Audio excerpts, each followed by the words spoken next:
all effort to develop external technology ultimately benefits something other than the self of the individual.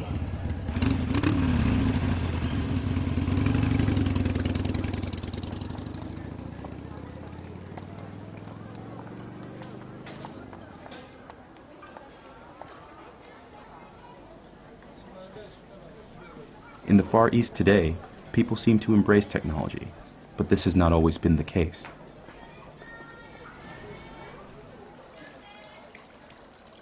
In East Asia, there was a sort of nativist reaction against science introduced by the West. Science, again, had universalist claims. Scientific truth based on reason has to be universal. And then a nativist reaction would say, you know, this is threatening our traditions. The Middle Kingdom is in the center of the universe. The emperor is the center of the cosmos.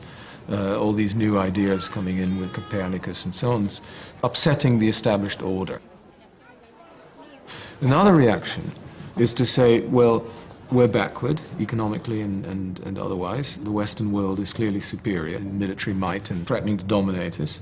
So what we need to do is reject the reasons for our backwardness, which are our own traditions and so on, and adopt science.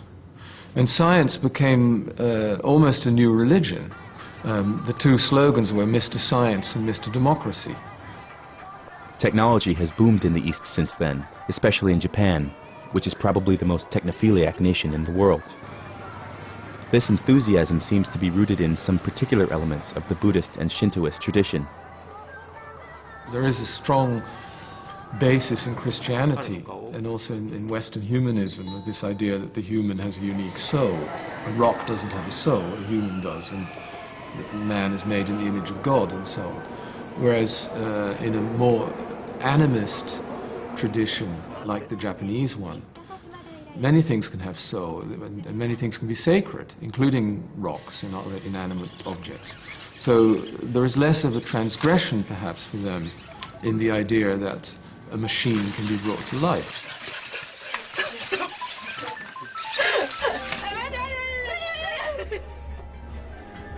The interesting case is Japan because it's so advanced in robot technology, and even on the level of games and virtual reality, the Japanese and the Koreans are way ahead.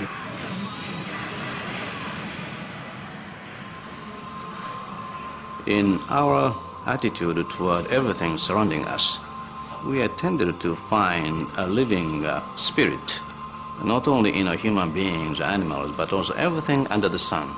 So new technologies such as robotics or some new machines, we try to relate those even machines and robots, they have their own souls or minds. Konnichiwa. Hello. Hola. Bonjour. Ciao. Привет. Konnichiwa. In the West, most legends about technology, like that of Icarus or Frankenstein, carry the negative message that humans should refrain from trying to defy the gods. In the East, such negative associations are completely absent. We have a lot of heroes or heroines, very friendly robots, which are a part of our society. For example, Ultra Boy, Atom, who is a kind of man-made robot which is always helping us when we fight against some evil. But they are always trying to realize the dreams of young children. They use some magic, and they are ushering us into the futuristic world. So we have an image or perception that those machines and new technologies are always enriching our life. This positive attitude towards robots in their collective imagination is also reflected in their actual robots.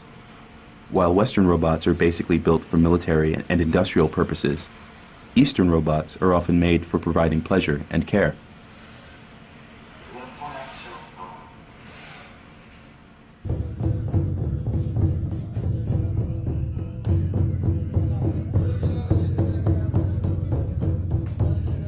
This acceptance of modern technology within Eastern religion has found its most prominent propagator in the Dalai Lama.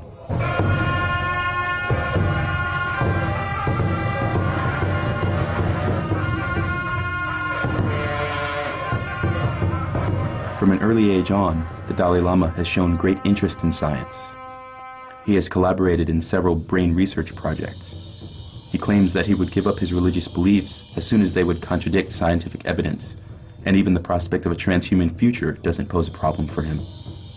Once he claimed that he might reincarnate into a computer as soon as these machines were powerful enough.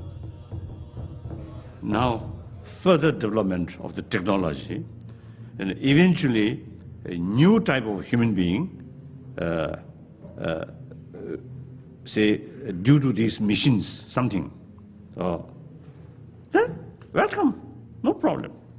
If that come, and then the reincarnation of the Dalai Lama also may be one of like that.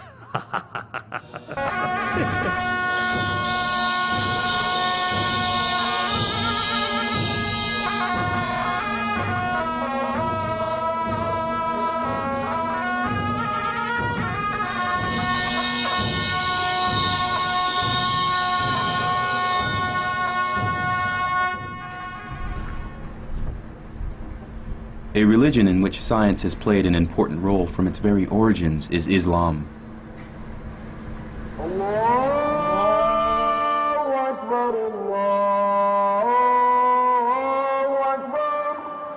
In fact, the Prophet Muhammad proclaimed that God could be known through science.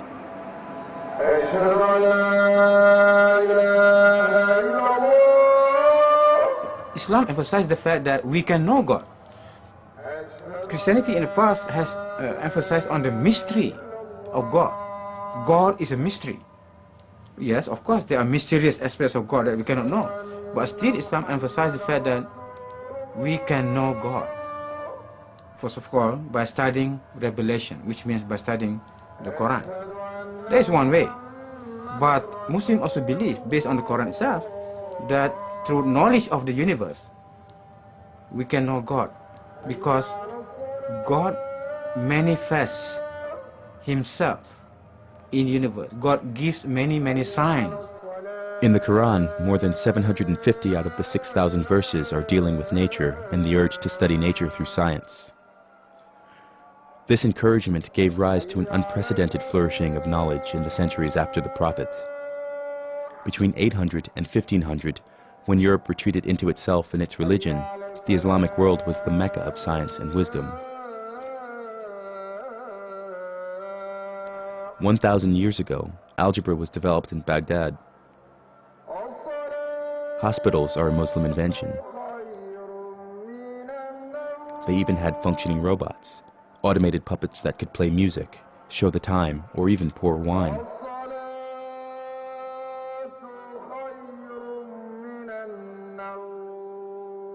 Alcohol is an Arabic word. They invented the distillation process. The Arabic world was cosmopolitan, tolerant, and curious. But by the time their knowledge leaked out to Europe, giving rise to the European Renaissance, the Arabic world closed itself off into its own religion, and the Arabic Golden Age faded away. After the 16th century, Islamic science declined. Why? A number of religious scholars came to believe that religious sciences were more important than the natural sciences and the social sciences. And these scholars were influential in Muslim society.